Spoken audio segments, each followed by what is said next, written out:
வார்த்தை நாம் பார்க்க போகிறோம்.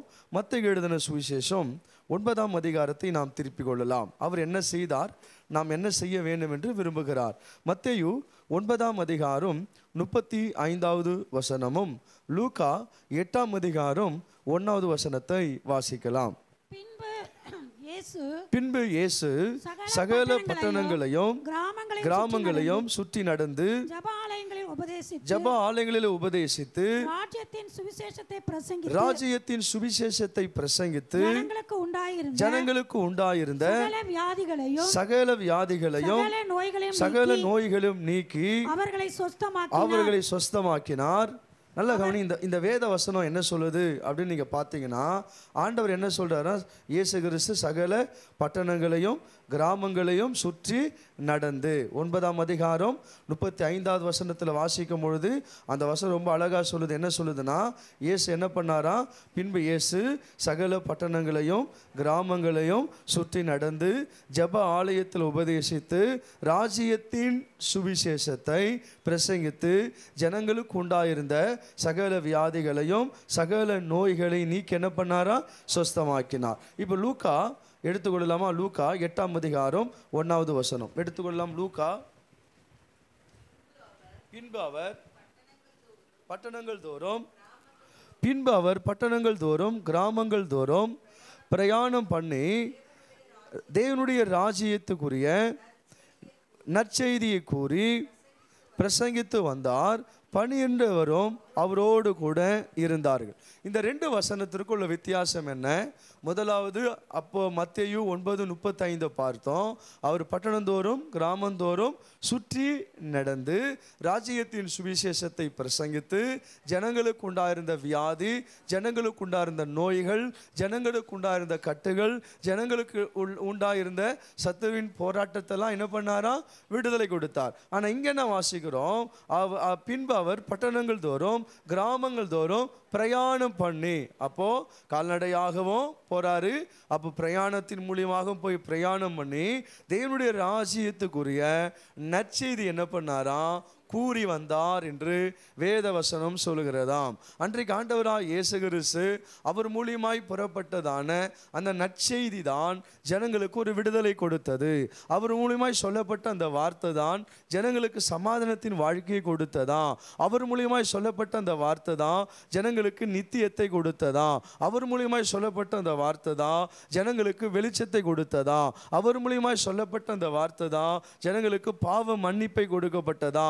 அவர் மூலமாய் சொல்லப்பட்ட அந்த வார்த்தை தான் பிசாசின் பிடியிலிருந்து ஜனங்க என்ன பண்ணாங்களாம், விடுதலை ஆக்கப்பட்டார்களாம். அப்போ ஆண்டவர் என்ன செய்தாரு, பட்டணந்தோறும் கிராமந்தோறும் சுற்றி நடந்து என்ன பண்ணார், ராஜ்யத்தின் சுவிசேஷத்தை என்ன பண்ணாரா, பிரசங்கித்து வந்தார். அப்போ அவர் அந்த காரியத்தை செய்ததுனால இன்னைக்கு அந்த காரியத்தை யார் செய்யணும்னு ஆண்டவர் விரும்புகிறார்னா, சபையாகிய நாம் செய்யணும்னு கர்த்தர் விரும்புகிறார். நம் மூலியமா எப்போது சுவிசேஷம் பிரசங்கிக்கப்படுகிறதோ அப்போது இந்த பட்டணத்தில் ஒரு எழுப்புதல் உண்டாகும். நம் நிமித்தம் சுவிசேஷம் எப்போது பிரசங்கிக்கப்படுகிறதோ அப்போதே ஒரு அசைவு உண்டாகும். நம் நிமித்தம் சுவிசேஷம் எப்போது பிரசங்கிக்கப்படுகிறதோ அப்போதே தேவ ராஜ்யம் என்ன பண்ணப்படுகிறதா, கட்டப்படுகிறதா. அப்போ முதலாவது இது ஆண்டவர் செய்தார். இது 2வது யார் செய்ய வைக்கிறார்னா, அவரோடு கூட இருந்ததான 12 பேரை என்ன பண்றாரு, நீங்க என்ன பண்ணுங்க, இஸ்ரவேலிடத்தில் போங்க, ஆமா அவர்களுக்கு பரலோக ராஜ்யம் சமீபமா இருக்கிறது என்று சொல்லி என்ன பண்ணுங்க. முதலாவது அவர் செய்த ஊழியத்தை யாரை செய்ய வைக்கிறாரு, 12 பேரை செய்ய வைக்கிறாரு. 12 பேர் செய்த ஊழியத்தை 70 பேர் ஆண்டவர் செய்ய வைக்கிறாரு. 70 பேர் செய்த ஊழியத்தை 120 பேரை கொண்டு செய்ய வைக்கிறாரு. 120 பேர் செய்த ஊழியத்தை இன்னைக்கு புது வாழ்வு சீயோன் சபையை கொண்டு ஆண்டவர் செய்ய வேண்டும் என்று நான் விரும்புகிறார். அவர் செய்தார். என்ன பாருங்க, அவர் செய்தார். 12 பேரை செய்ய வைத்தார், 70 பேரை செய்ய வைத்தார், 120 பேரை செய்ய வைத்தார். இந்த கடைசி நாட்களில் இன்றைக்கு அந்த ஊழியத்தை யார் செய்ய வைக்கிறாருன்னா, நம்மளை கொண்டு என்ன பண்ண விரும்புகிறாருன்னா, அந்த ஊழியத்தை நிறைவேற்றணும்னு இன்னைக்கு யார் விரும்புறது அப்படின்னா, ஆண்டவர் அந்த காரியத்தை என்ன பண்ணுறாரு, விரும்புகிறார். ஆண்டவர் இந்த உலகத்தில் 33 வருஷம் இந்த உலகத்தில் வாழ்ந்தார். அவர் பிறக்கும் பொழுது நமக்கு தெரியும், அதோட 12 வயசில் நமக்கு தெரியும். அதோட 30 வயதில் யோர்தான் நதி அண்ட வரும்போது தெரியும். ஆனால் வாழ்க்கையே 33 வயது தான், அந்த 3 வருஷம்தான் அவருடைய வாழ்ந்த வாழ்க்கையும் ஊழியமும் எனக்கு தெரியும். ஆனால் கடைசியாக போகும்போது ஆண்டவர் மரித்து, ஆமாம், 3ஆம் நாள் உயிரோடு எழுந்து 40 நாள் தன்னை உயிரோடு கூட இருக்கிறவராக காண்பித்து, ஆனால் கடைசியாக போகும்போது என்ன தெரியுமா சொல்லிட்டு போனார்? போகும்போது கடைசியாக சொன்னார், மத்தேயு எழுதின சுவிசேஷம் 28ஆம் அதிகாரம் 18, 19, 20 சொல்லப்பட்டிருக்கிறது, ஆகையால் நீங்கள் புறப்பட்டு போய், நான் போயிட்டேன்னு என்ன பண்ணிடாத, நான் பார்த்துக்கிறேன் சிஸ்டர், நான் போயிட்டேன்னு என்ன பண்ணிடாத, நீ போயிடாத. ஏன்னா நான் மண்ணுக்குள்ள, ஆமாம், நான் மண்ணுக்குள்ள போனதுனால, இல்லை அந்த குகைக்குள்ள போனதுனால நீ என்ன பண்ணிட்ட, படகு எடுத்துக்கின்னு வலையை எடுத்துக்கின்னு பழையபடி வாழ்க்கை என்ன பண்ணிட்ட, போயிட்ட. இப்போ நான் போறேன்னு என்ன பண்றாத, திருப்பி போயிட. நான் செத்த பிறகு நீ போனாலு, இப்போ மேலே போன பிறகு நீ போயிடுவ. அதனால நீ என்ன பண்ற, புறப்பட்டு போய், ஆமா, இந்த புறப்பட்டு போய் சகல ஜாதிகளுக்கு என்ன பண்ணு, என் அன்பை குறித்து என்ன பண்ணு சொல்லுன்னு ஆண்டவர் சொன்னாரு. அன்னைக்கு புறப்பட்ட வந்த அந்த தோமா தான் என் ஆண்டுடைய வார்த்தையை கேட்டு, அப்பா எங்கப்பா என்ன போக சொல்றீங்கன்னு அந்த தோமா கேட்டான். ஆண்டவர் காமிச்சாரு, வேற எங்கேயும் போவேனாண்டா, இந்தியா தேசத்துக்கு போடான்னு அமிச்சாரு. அன்னைக்கு அந்த வார்த்தையை கீழ்ப்படிந்து இங்க வந்ததுனால தான் இன்னைக்கு ரட்சிக்கப்பட்டிருக்கிறோம். அன்னைக்கு அந்த வார்த்தையை கீழ்ப்படிந்து வந்ததுனால தான் இன்னைக்கு அபிஷேகம் பண்ணப்பட்டிருக்கிறோம். அன்னைக்கு அந்த வார்த்தையை அவன் கீழ்ப்படிந்து வந்ததுனால தான் இன்னைக்கு இயேசு அறிந்திருக்கிறோம். ஒரே ஒரு தோமா இவ்வளோ காரியத்தை செய்ய முடியும்னா, அந்த தோமா மூலியமாய் சுவிசேஷம் இந்தியா தேசத்துக்கு, தமிழ்நாட்டுக்கு வந்தது. நாங்க எவ்விதமான காரியத்தை செய்யணும்னு சற்று நாங்கள் யோசித்து பாருங்க. அப்போ ஆண்டவர் சொன்னார், புறப்பட்டு போ அப்படின்னு சொன்னார். உங்கள் பாஸ்டரை எனக்கு ரொம்ப பிடிக்கும், உங்கள் பாஸ்டர் எனக்கு ரொம்ப பிடிக்கும். அதனால் நான் என்னையும் மிகப்படுத்த மாட்டேன், மற்றவங்களையும் மிகப்படுத்த மாட்டேன். ஆமென். ஆமாம், ஊழியத்தை ரொம்ப மிகப்படுத்தும். ஓகேவா? எனக்கு ரொம்ப பிடிக்கும். ஏன்னா கிராம ஊழியத்தில் ரொம்ப நாட்டம் செலுத்துகிறவர். அவருக்கு சபை ஊழியம்தான். ஆனால் பட்டணந்தோறும் கிராமந்தோறும் சுற்றி நடந்து, ஆமாம், மற்ற சபையோடு கூட சில வேளையில் நீங்களாக சேர்ந்து ஊழியம் பண்ணுவீங்க. சில வேளையில் நேற்று கூட காஞ்சிபுரம் பகுதியில் போய் ஊழியத்தெல்லாம் அவர் போக வேண்டியதே கிடையாது. ஆமென். ஏன்னா ஒரு பாரம், சுவிசேஷத்தினுடைய பாரம், சபைக்கு ஜனங்க வராங்க, ஒரு 2-3 சபை இருக்குது. ஆமாம், நல்ல தேவைகளாக சந்திக்கப்படுது. எங்கேயா வந்தோமா, உட்காந்தோமா, வீடு விசிட்டிங்க பார்த்தோமா, ஓகே சோத்திரங்கத்தாவை போட்டு போனோமான்னு போகலாம் எல்லாரும் மாதிரி. ஆனால் அவருக்குள்ள ஒரு ஆத்மா தாகம் இருக்குது. அல்லேலூயா. ஜனங்கள் எப்படியா ஆகிலும் ரட்சிக்கப்படணும், ஜனங்கள் எப்படியா ஆகிலும் சுவிசேஷம் அறிவிக்கப்படணும். அவருக்குள்ள இருக்கிற தாகம் உங்களுக்குள்ள வரணும்னு கர்த்தர் இன்னைக்கு விரும்புகிறாரு. அவர் பட்டணந்தோறும் கிராமந்தோறும் சுற்றி கடைசியாக போகும்போது சொல்லிட்டு போனார், வானத்தில் பூமியில் சகல அதிகாரம் எனக்கு கொடுக்கப்பட்டது, அதனால் நீங்கள் புறப்பட்டு என்ன பண்ணுங்க, போங்க. சபை இன்னைக்கு எல்லா ஊழியத்தையும் செய்யுது.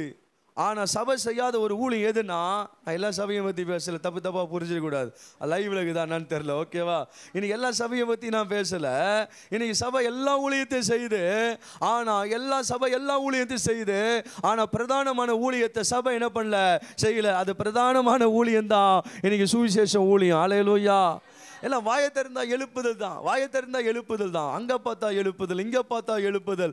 ஆமாம், அமெரிக்காவில் உகாண்டா தேசத்தில் இவர் மூலியம் அவர் மூலியமா எங்கே பார்த்தாலும் தான் எழுப்புதல். இந்தியா தேசத்தில் எழுப்புதல் உண்டாகணும்னா எப்போது சுவிசேஷத்தை அறிவிக்கிறோமோ அப்போது தான் எழுப்புதல் இந்தியா தேசத்தில் உண்டாகும். சும்மா உட்காந்து ஜெபம் நடத்தினா எழுப்புதல் உண்டாகாது, பிரசங்கம் பண்ணினா எழுப்புதல் உண்டாகாது, ஒரு புத்தகத்தை எழுதினா எழுப்புதல் உண்டாகாது. ஒவ்வொரு பிள்ளைகளும் இந்த ராஜ்யத்தின் சுவிசேஷ பட்டணத்தில் சொல்லும் போது, ராஜ்யத்தின் சுவிசேஷத்தை கிராமத்தில் சொல்லும் போது, ராஜ்யத்தின் சுவிசேஷத்தை மாவட்டத்தில் சொல்லும் போது, மாநிலங்களில் சொல்லும் போது, நாம் இருக்கிற இடத்துல சொல்லும் போது, அப்பொழுதுதான் தேசத்தில் என்ன உண்டாகுமா. இப்போ அவர் என்ன செய்தாரோ அதை செய்யணும்னு நம்மளை என்ன பண்ணுறாரு, விரும்புகிறார். இப்போ பாருங்கள், 1 பேதுரு எடுத்துங்களேன். 1 பேதுரு 2ஆம் அதிகாரம் 9ஆம் வசனம் சொல்லுது. 1 பேதுரு 2ஆம் அதிகாரம், நீங்களோ உங்களை அந்தகாரத்தில் நின்று தம்முடைய ஆச்சரியமான ஒளியிடத்திற்கு வரவழைத்தவருடைய புண்ணியங்களை அறிவிக்கும்படி தெரிந்து கொள்ளப்பட்டதான சந்ததியா. இந்த சந்ததிக்கு ஒரு வேலை இருக்குது. என்ன சொல்கிறாரு, நீங்களோ உங்களை அந்தகாரத்தில் நின்று தம்முடைய ஆச்சரியமான ஒளியிடத்திற்கு வரவழைத்தவருடைய புண்ணியங்களை அறிவிக்கும்படி. என் ஆண்ட ஆண்டவர் ஏன் தெரிந்து கொண்டாருன்னா, நல்லா புரிஞ்சுக்கணும், நான் ஏன் ஆண்டவர் தெரிஞ்சு கொண்டாருன்னா, நான் சமாதானமான வாழ்க்கை வாழ்வதற்காக மட்டும், சந்தோஷமான வாழ்க்கை வாழ்வதற்காக மட்டும், நீதியான வாழ்க்கை வாழ்வதற்காக மட்டும், பரிசுத்தமான வாழ்க்கை வாழ்வதற்காக மட்டும், கர்த்தரை ஆராதிப்பதற்காக, கர்த்தரை துதிப்பதற்காக மட்டும், பரலோகம் போவதற்கு மட்டும் உன் ஆண்டவர் தெரியல.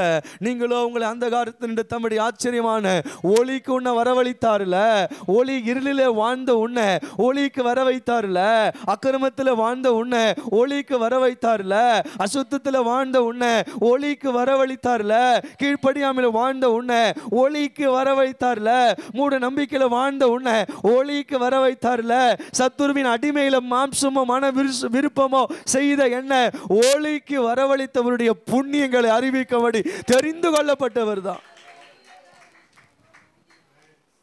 இந்த பிரதானமான வேலையை இன்னைக்கு சபை செய்யறது இல்லை. யார் தெரியுமா செய்யறான்? இந்த ஒயிட் நோட்டில் ஒருத்தர் வருவான் தெரியுமா, ஒயிட் நோட்டு சட்டை போட்டு, ஒயிட் சட்டை, ஒயிட் பேண்ட்டு, ஏசு ஜீவிக்கிறாரு. ஆமாம், ஒரு என்ன பை வருது, ஜோல்லா போய் சூப்பர், தேங்க்யூ பிரதர், பைய விட்டுங்கன்னு அங்கங்கே சுவிசேஷங்க மாத்திருந்தான். இந்த சுவிசேஷத்தை ஊழியம் செய்யணும்னு பைபிளில் எங்கேயுமே சொல்லப்படலை. ஆனால் ஒவ்வொரு ரட்சிக்கப்பட்ட ஒவ்வொரு பிள்ளைகளும் இந்த ராஜ்யத்தின் சுவிசேஷத்தை செய்ய வேண்டும் என்று வேதம் சொல்லுகிறது. எனக்கு சபை என்ன பண்ணுறது கிடையாது, சொல்லிட்டேன், எல்லா ஊழியமும் பண்ணிடுச்சு. ஐயப்பா, ஒரு ஊழியம் கூட பாக்கி இல்லை. சபை செய்யப்படாத எல்லா ஊழியமும் பண்ணிடுச்சு சபை இன்னைக்கு. ஆனால் சபை செய்யப்படாத ஒரு ஊழியம் இருக்குதுன்னா அந்த ஊழியம் தான் சுவிசேஷ ஊழியம். நான் எல்லா சபையும் சொல்லலை, தப்பாக புரிஞ்சிடக்கூடாது, எல்லா சபையும் சொல்லலை. ஆமாம், கணக்கு பண்ணி பார்த்தா 125 சபை. என்ன பாஸ்டர், ஓகே 125 சொல்லலாமா? 125 சபை மக்கள் சொல்லலாமா? 125 சொல்லலாமா? இல்லை எவ்வளோ சொல்லலாம், நீங்கள் சொல்லுங்கள். 10% அவர் தான், அவர் சொல்லிட்டாரு. ஆமாம், 100க்கு 10% தான் என்ன பண்ணுது? ஆமாம், 10% தான் இந்த ஊழியத்தை செய்தது. மீதி 90% செய்யல. உங்கள் சபையில் எழுப்புதல் வரணும்னா, பட்டணத்தில் எழுப்புதல் வரணும்னா, தேசத்தில் எழுப்புதல் வரணும்னா, உங்கள் விசுவாச பிள்ளைகளை சுவிசேஷ ஊழியத்துக்கு, ஆதாய சுவிசேஷ ஊழியத்துக்கு நீங்கள் ட்ரைனிங் பண்ணி அவங்களுக்கு சுவிசேஷத்தை அறிவிக்க அனுப்பி அவங்கள ஆத்தும ஆதாயம் பண்ணாதான் எல்லா சபையும் எல்லா ஊழியமும் எல்லா இடத்துல ஒரு பெரிய மாறுதல் உண்டாகும். ஓகேவா? அதுக்காக தான் கர்த்தர் என்ன பண்ண இன்னொன்று சொல்லுதுங்க. இப்போ 1 பேதுரு 2:9 வாசித்தல, 2 பேதுரு 3:9 வாசிங்களேன். அந்த வசனம், தாமதிக்கிறார் என்று சிலர் எண்ணுகிறபடி, சூப்பர் வசனம் வாசிங்க பார்க்கலாம். தாமதிக்கிறார் என்று சிலர் எண்ணுகிறபடி அவர் தமது வாக்குத்தத்தத்தை குறித்து தாமதமாய் இராமல் ஒருவரும் கெட்டு போகாமல் எல்லாரும் மனம் திரும்ப வேண்டும் என்று அவங்க மேல பொறுமையா இல்லைங்க. அப்படியே பண்ணுது பைபிள்ல. என்ன சொல்லிடணும்? தாமதிக்கிறார் என்று சிலர் எண்ணுகிறபடி அவர் தமது வாக்குத்தத்தத்தை குறித்து தாமதமாய் இராமல் ஒருவரும் கெட்டு போகாமல் எல்லாரும் மனம் திரும்ப வேண்டும் என்று அவர்கள் மேல நீடிய பொறுமையா இருக்கிறாரு சொல்லல. நம்ம மேல எப்படி இருக்கிறாராம்? இன்னும் பொறுமையா இருக்கிறாரு, இன்னும் பொறுமையா இருக்கிறாரு. என் பிள்ளைங்க, அன்பு சகோதரா, நீ ஊழியம் செய்வன் இன்னும் பொறுமையா இருக்கிறாரு. அன்பு சகோதரிய, நீ ஊழியம் செய்வன் இன்னும் பொறுமையா இருக்கிறாரு. வாலிப தம்பிய, வாலிப தங்கச்சிய, நீ ஊழியம் செய்வன் இன்னும் பொறுமையா இருக்கிறாரு. ஊழியக்காரரே, ஊழியக்காரிய, ஆமா உடன் ஊழியரே, நீங்க எல்லாம் ஊழியம் செய்வன் இன்னும் ஆண்டவர் நம்ம மேல நீடிய பொறுமையா இருக்கிறாரு. ஓகேவா? இது அடுத்தது மத்தேயு 24ஆம் அதிகாரத்தை நீங்க வாசிச்சீங்கன்னா, அந்த அதிகாரத்தை வாசிக்கும் போது நமக்கு அப்படியே பயத்தை உண்டாகும். அந்த அதிகாரத்தை 24ஆம் அதிகாரத்தை வாசிக்கும் போது நமக்கு என்னத்தை உண்டாகும்? பயத்தை உண்டாகும். கொள்ள நோய் வரும், பூமி அதிர்ச்சி வரும், ஜனத்துக்கு ஜன விரோதம் வரும். இதெல்லாம் அப்படியே பேசினே வருவார். பேசிட்டு கடைசியாக ஒரு ட்விஸ்ட் வைப்பார். இந்த ராஜ்யத்தின் சுவிசேஷம் பூலோகம் எங்கும் உள்ள சகல ஜாதிகளுக்கும் பிரசங்கிக்கப்படும், அப்பதான் முடிவே வரேன்ட்டாரு. பூமி எதிர்ச்சி வந்துச்சு, கொள்ள நோய் வந்துச்சு, ராஜ்யத்துக்கு விரோதமா ராஜ்யம் வந்துச்சு, அவள் தான் எல்லாம் வந்துச்சு, எல்லாம் வரும் போவோம். ஆனா எது வரணும்னா நம்ம நிமித்தம் இந்த ராஜ்யத்தின் சுவிசேஷம். ரொம்ப அழகா 14 ராஜ்யம், இந்த ராஜ்யம் வாசிங்க பார்க்கலாம் சீக்கிரம். இந்த ராஜ்யத்தினுடைய இந்த சுவிசேஷம் பூலோகம் எங்கும் உள்ள சகல ஜாதிகளுக்கும் சாட்சியாக பிரசங்கிக்கப்படும். அப்பதான் அவருடைய முடிவே வரும். ஆமென். அவர் என்ன வேலை செய்தாரு, நம்ம என்ன வேலை செய்யணும்? பாஸ்டருக்கு மாத்திரம் இந்த பொறுப்பல்ல. எங்கேயாவது போ, எங்கேயாவது கத்து, எங்கேயாவது பாக்ஸை சுமந்து எதையாவது பண்ணு. ஞாயிற்றுக்கிழமை ஒரு நாள் வருவேன், வசனத்தை சொல்லு, கத்தர் ஆராதிப்பேன், முடிஞ்சா காணி கொடுப்பேன், முடிஞ்சா தசமம் கொடுப்பேன், அவ்வளோதான். வீட்டுக்கு கல்யாண நாளுக்கு கூப்பிடுவேன், பிறந்த நாள் கூடுவேன். யாராவது 100 வயசுல 150 வயசுல செத்தாங்கன்னா அடக்காராதனை கூடு. உன் வேலை என்ன? ஞாயிற்றுக்கிழமை வருவேன், பிரசங்கம் பண்ணு. உன் வேலை என்ன? பிறந்த நாள் கூடுவேன், கல்யாண நாள் கூடுவேன். எங்கள் வீட்டில் ஆயா செத்தா, தாத்தா செத்தா, யாராவது செத்தாங்கன்னா, வியாதிப்பட்டு செத்தாங்கன்னா கூப்பிடுறேன். வந்து பெட்டியில் மண்ணுக்கு மண்ணாகவும் பாமா விதைக்கிறேன், புதைக்கிறேன். ஆமா, வந்து எழுப்புறேன். ஏதாவது சொல்லிட்டு காணிக்க வாங்கி போயினாரு. உன் வேலை அவ்வளோதான், முடிஞ்சிச்சு. இதல்ல உங்க வேலை. இது மாத்திரம் அல்ல, கல்யாணத்துக்கு வருவது, பிறந்த நாளுக்கு வருவது, வளகாப்புக்கு வருவது, சோத்திர கூட்டத்துக்கு வருவது, கர்மாந்திரத்துக்கு வருவது, வேலைக்கு. இந்த ராஜ்யத்தின் சுவிசேஷம் எங்கள் நிமித்தம் பட்டணங்கள் தோறும் கிராமங்கள் தோறும் பிரசங்கிக்கப்படணும்னு கர்த்தர் விரும்புகிறார். லூக்கா 5ஆம் அதிகாரத்தில் ஆண்டவர் கடலோரமாக வர்றார். என்ன பாருங்க லூக்கா 5ஆம் அதிகாரத்தில் ஆண்டவர் எங்கே வர்றாரு? கடலோரமாக வர்றாரு. வந்த உடனே திரளான ஜனங்கள் வசனத்தை கேட்கும்படி என்ன பண்ணாங்க?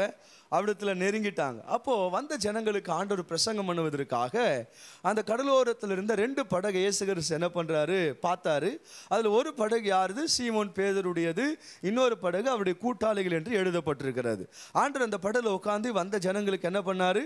பிரசங்கம் பண்ணி முடிச்சிட்டாரு. ஓகேவா? அவனுக்கு ஏதாவது செய்யணுமே, அவனுக்கு உட்காந்தவனுக்கு ஏதாவது செய்யணுமே, கொடுத்தவனுக்கு ஏதாவது செய்யணுமே. ஆண்டவர் அதான். ஆமாம், ஆண்டவருக்கு ஏதாவது நம்ம செய்தோன்னா அவர் திருப்பி ஏதாவது நமக்கு செய்வார். கரெக்டா? நான் சொல்கிறது புரியுதா? படகை குத்தவனுக்கே செய்கிறாரு. ஆமாம், படகு குத்தவனுக்கே செய்கிறாரு. அல்லேலூயா. நம்ம கொடுத்தோம்னா அதுக்குரிய காரியத்தை செய்வார். ஊழியம் செய்வோம்னா அதுக்குரிய காரியத்தை செய்வார்.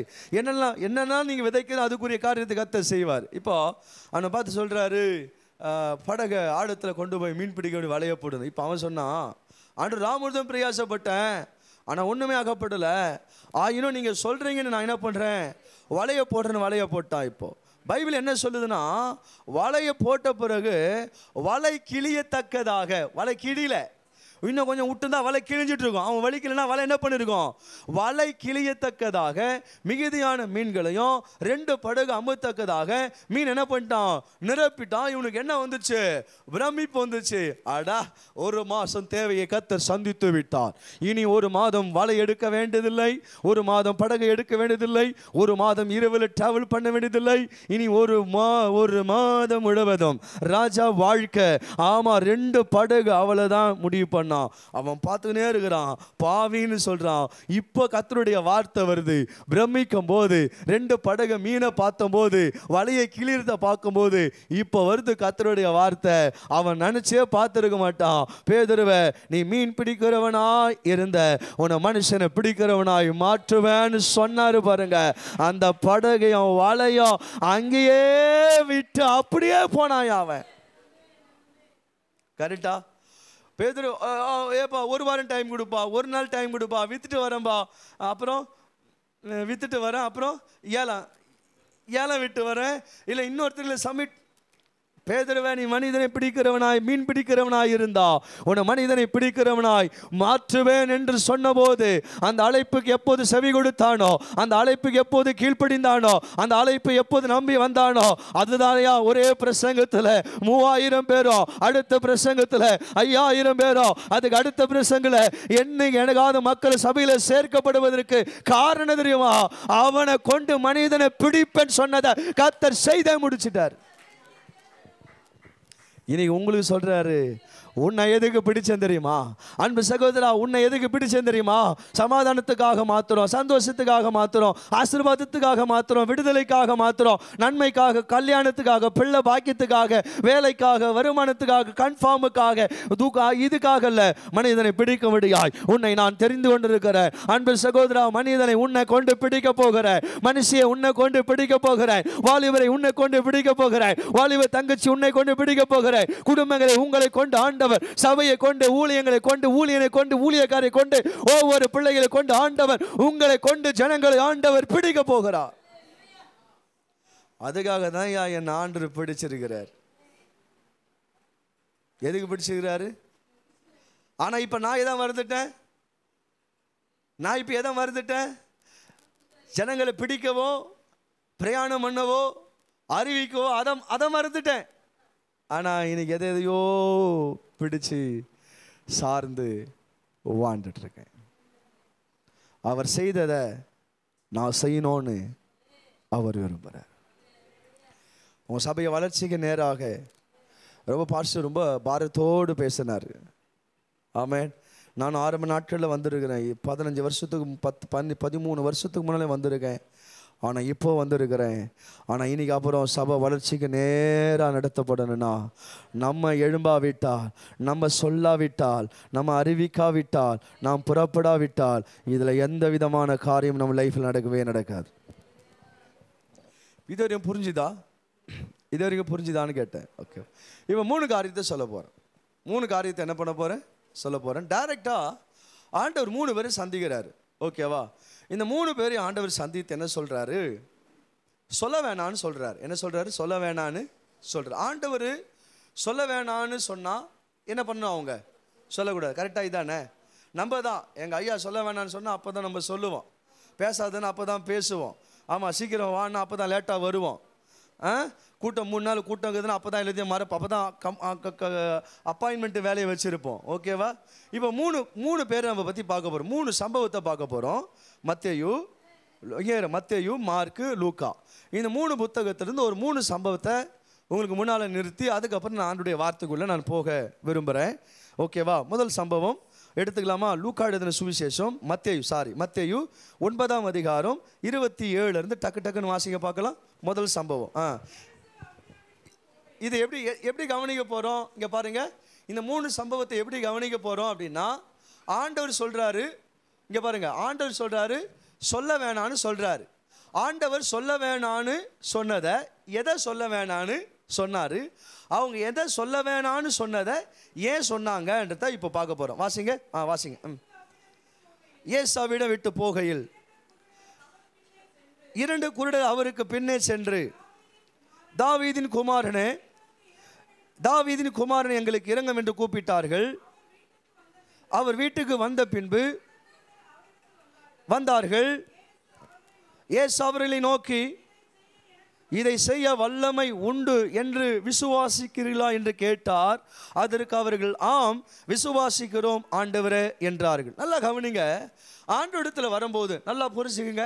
ஆண்டவரிடத்தில் வந்தாலும் ஆண்டவரிடத்தில் கேட்டாலும் எப்படி கேட்கணும்னா, ஆண்டவரே இதை செய்ய வல்லமை உண்டு என்று நாங்கள் என்ன பண்ணுறோம்? விசுவாசிக்கிறோம். இந்த காரியத்தை நீ செய்ய ஆண்டவர், இந்த காரியத்தை ஊழியத்தில் செய்ய, இந்த காரியத்தை சபையில் செய்ய, இந்த காரியத்தை குடும்பத்தில் செய்ய, இந்த காரியத்தை எங்கள் பிள்ளைகள் வாழ்க்கையில் செய்ய, இந்த காரியத்தை வாழ்வாதாரத்தில் செய்ய, இந்த காரியத்தில் சபையிலோ ஊழியத்தில் செய்ய ஆண்டவரே உம்மிடத்தில் வல்லமை உண்டு என்று நாங்கள் எப்போது விசுவாசிக்கிறோமோ அந்தந்த வல்லமை நம்முடைய வாழ்க்கையில வந்து என்ன பண்ணுகிறதா? அது கிரியை செய்யக்கூடியதாக இருக்கிறதா? அவர் கேட்கிறாரு, இதை செய்ய வல்லமை உண்டு என்று. சத்தமா சொல்லுங்க, இதை செய்ய வல்லமை உண்டு என்று. அவன் சொல்றான், இதை செய்ய வல்லமை உண்டு என்று நான் விசுவாசிக்கிறேன். இந்த மாலை வேளையில் நான் எதையும் செய்ய வல்லமை உள்ளவர். ஹல்லேலூயா.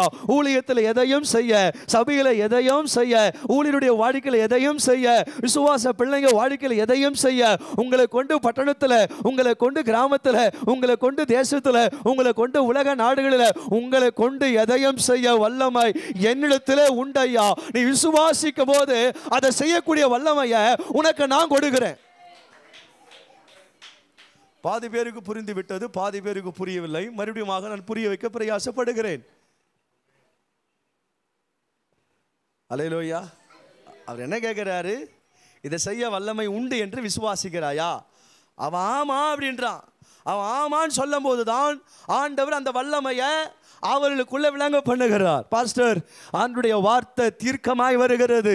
இனி வரப்போற நாட்களில் அவருடைய வல்லமைய உங்க வாழ்க்கையில, அவருடைய வல்லமைய ஊழியத்தில், அவருடைய வல்லமைய சபையில, அவருடைய வல்லமை விசுவாச வாழ்க்கையில, அவருடைய வல்லமைய பிரசங்கத்தில், அவருடைய வல்லமை ஆராதனையில, அவருடைய வல்லமை அற்புதங்களில, அவருடைய வல்லமைய விடுதலையில ஆண்டவர் தம்முடைய வல்லமையை விளங்க பண்ணுகிற தேவனாயிருக்கிறார்.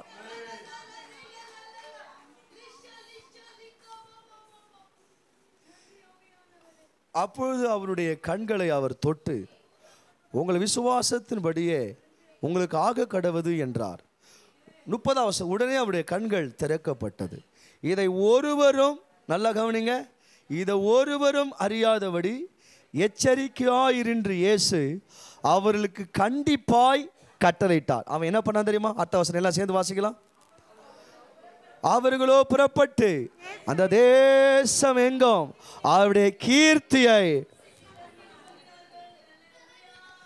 நான் சொல்ல வேணான்னு சொன்னாரு. நான் என்ன சொன்னாரு? நான் சொல்ல வேணான்னு அந்த குருடனுக்கு சொன்னாரு. என்ன பண்ணாதீங்க, இதை சொல்ல வேணான்னு சொன்னதை அந்த தேசம் எங்கும் அவரை குறித்து சொல்ல தொடங்கினான். சொல்ல வேணான்னு சொல்லிட்டாரு, சொல்ல வேணான்னு சொல்லிட்டாரு. அவனை சொல்லாம இருக்க முடியல. ஆண்டவர் அவனுக்கு காண்பித்த நன்மைகளை, ஆண்டவர் அவனுக்கு காண்பித்த விடுதலையை, ஆண்டவர் அவனுக்கு காண்பித்த அந்த பார்வையை சொல்லாம இருக்கவே முடியல. அந்த தேசம் எங்கும் அவரை குறித்து பிரசித்தப்படுத்த தொடங்கினான். 1 மார்க்குக்கு வாங்க. 2வது மத்தேயுல பார்த்துட்டோம். மார்க் 1ஆம் அதிகாரம், மார்க் 1ஆம் அதிகாரம் 40ஆம் வசனம். மார்க் 1ஆம் அதிகாரம் 40ஆம் வசனம். அப்போது குஷ்டரோகி ஒருவன் அவருக்கு முன்பாக முழங்கால் படியிட்டு, சுத்தமாக உம்மால் ஆகும் என்று வேண்டிக் கொண்டான். கையை நீட்டி அவனை தொட்டு, எனக்கு சித்தமுண்டு, நீ சுத்தமாக என்றார். 8 வசனம். அப்படியே இப்படியே அவர் சொன்ன உடனே, இப்படியே அவர் சொன்ன உடனே ஓகே, அவன் அந்த குஷ்டரோகம் அவனை விட்டு என்ன பண்ணிச்சான்? நீங்கிட்டு. நல்லா கவனிங்க, அவனை விட்டு என்ன பண்ணிச்சான்? நீங்கிட்டு. என்ன சொன்ன? இங்கே பாருங்க, 2வது ஒரு காரியத்தை விளக்குறார். நல்லா கவனிங்க. இயேசு மனதுருகி, இங்கே வாசிக்க பார்க்கலாம். இங்கே பாருங்க 40ஆம் வசனம். அப்போது குஷ்டரோகி ஒருவன் அவ்விடத்தில் வந்து அவருக்கு முன்பாக முழங்கால் படியிட்டு, உமக்கு சித்தமானால் உம்மால், ஓகேவா, ஆண்டவர் சொல்றாரு, எனக்கு சித்தம் உண்டு, நீ என்னவாகு, ஓகேவா. அப்படி சொன்ன உடனே குஷ்டரோகம் அவனை விட்டு என்ன பண்ணுச்சு? சொன்ன உடனே அவனை விட்டு நீங்கிட்டான். விசுவாசத்தோடு கூட சொல்லுகிற வார்த்தை, அன்பு சகோதரா, விசுவாசத்தோடு சொல்லுகிற அந்த வார்த்தை, அன்பு சகோதரிய, விசுவாசத்தோடு சொல்லுகிற அந்த வார்த்தை, வியாதியை உங்களை விட்டு ஆண்டவர், வியாதிகளை உங்களை விட்டு ஆண்டவர் நீக்கக்கூடியவராக, உபத்திரவங்கள், பாடுகள், பலவீனங்கள், சோர்வுகளை அவர்களை விட்டு நீங்கிட்டான். ஓ, பல நாள் படுகிற வியாதிகள், பல நாள் படுகிற உபத்திரவங்கள், பல நாள் படுகிற பலவீனங்கள், பல நாள் படுகிற சோர்வுகள், பல நாள் படுகிற நெருக்கங்கள் ஆண்டவர் நீங்கபடி செய்ய போகிறார். நீங்கபடி கர்த்தர் செய்ய போகிறார். விசுவாசிக்கிற பிள்ளைகளை விட்டு ஆண்டவர் நீங்கபடி கர்த்தர் செய்கிறார். யாருக்குள்ள விசுவாசம் இருக்கிறதோ அவர்களுக்கு எதிராக எழும்புகிற, அவர்களுக்கு எதிராக, குடும்பத்துக்கு எதிராக, ஊழியத்துக்கு எதிராக, சபைக்கு எதிராக, ஆசீர்வாதத்துக்கு எதிராக, சமாதானத்துக்கு எதிராக எழும்புகிற காரியத்தை ஆண்டவர் நீங்கபடி செய்கிறார். அவர் என்ன எவ்வளவு பக்காவா சொல்றாரு பாருங்களேன். என்ன பாருங்க, எனக்கு சித்தம் உண்டு, நீ என்ன வாக்கு, அவனை விட்டு, என்ன சொல்லுங்க, அவனை விட்டு நீங்கிட்டு. ஹல்லேலூயா. இனிமேல் என்னுடைய ஆவிக்குரிய வாழ்க்கையில, குடும்ப வாழ்க்கையில எனக்கு எதிராக, குடும்பத்துக்கு எதிராக எழும்புகிற எல்லா காரியத்தையும் கர்த்தர் என்ன பண்ண போறாரா, அது எங்க நம்மளை விட்டு அவர் நீங்கிட்டு. இப்ப அவங்க கூட 2வது பேசுறாரு, வாசிங்களேன். அவனை நோக்கி, இதை நீ ஒருவருக்கும் அப்பொழுது அவர் அவனை நோக்கி, நீ இதை ஒருவனுக்கும் சொல்லாதபடிக்கு, ஒருவனுக்கு என்ன பண்ணாத, நீ என்ன பண்ற, அதுக்கு மாற ஒண்ணு செய். 8 வசனம். ஆயினும் நீ போய் ஆசாரியனை உன்னை காண்பித்து, நீ சுத்தமானது நிமித்தம் மோசே கட்டளையிடுகிறவைகள் அவைகளுக்கு சாட்சியா என்ன பண்ணு, செலுத்துன்னு கண்டிப்பா சொல்லி உடனே அவன் என்ன பண்ணாரு, அவன் என்ன பண்ணான் தெரியுமா? எல்லாம் சேர்ந்து வாசிக்கலாமா? அவனே புறப்பட்டு போய் அந்த தேசம் எங்கும் தேசம் அவர்களோ இங்க பாருங்க, அவனோ புறப்பட்டு போய் இந்த சந்ததி எங்கும் விளங்கும்படி பிரசித்தப்படுத்த தொடங்கினான். வா, கையை தட்டுங்க பார்க்கலாம். ஒருவனுக்கும் அந்த வார்த்தையை நீங்க கவனிக்கணும். ஒருவனுக்கும் உன்னை கேட்பான், உன்னை எவனா கேட்பான், வாய கலருவான். டேய் போன வாரம் தாடா பார்த்தேன், நேத்து தாடா பார்த்தேன், உன் கையெல்லாம் வெள்ளையாந்து தாடா பாளையத்து. ஓ சூ சூ எவனா ஒன்று கேட்பான், வாய முன்னு கம்முன்னு போயிடே. பஸ் சம்பவத்தை பார்த்தோம், எப்படிடா பார்வை கடிச்சது, எவனா ஒருத்தங்க கம்முன்னு போயிடு எதுவும் பேசாத கம்முன்னு போயிடு. அந்த தேசம் எங்கும் அவரை குறித்து சொல்ல தொடங்கிட்டாயா. ஒன்று தெரியுமா, இந்த மாற்றத்துக்கு காரணம் யார் தெரியுமா? அந்த இயேசு. என் சரீரத்தில் மாற்றத்துக்கு காரணம் யார் தெரியுமா? ஆவியில் மாற்றத்துக்கு காரணம் யார் தெரியுமா? ஆத்துமாவில் மாற்றத்துக்கு காரணம் யார் தெரியுமா? என் சிந்தையில் மாற்றத்துக்கு காரணம் யார் தெரியுமா? உலகத்தில் எனக்கு மாற்றத்துக்கு காரணம் யார் தெரியுமா? என் மாற்றத்துக்கு காரணமே அவர் தான். மூணாவது ஒரு காரியத்தை பார்ப்போம். லூக்காவில் திருப்புங்க பார்க்கலாம். லூக்கா 8ஆம் அதிகாரம் 38வது வசனம். சீக்கிரம் எடுத்துங்க. லூக்கா 8:38. இதை கொஞ்சம் டிஃப்ரெண்ட்டாக பார்க்க போகிறோம். லூக்கா 8:38 லூக்கா 8:38 வாசிங்க. பிசாசு நீங்கின மனுஷன் அவரோடு கூட இருக்கும்படி உத்தரவு கேட்டான்.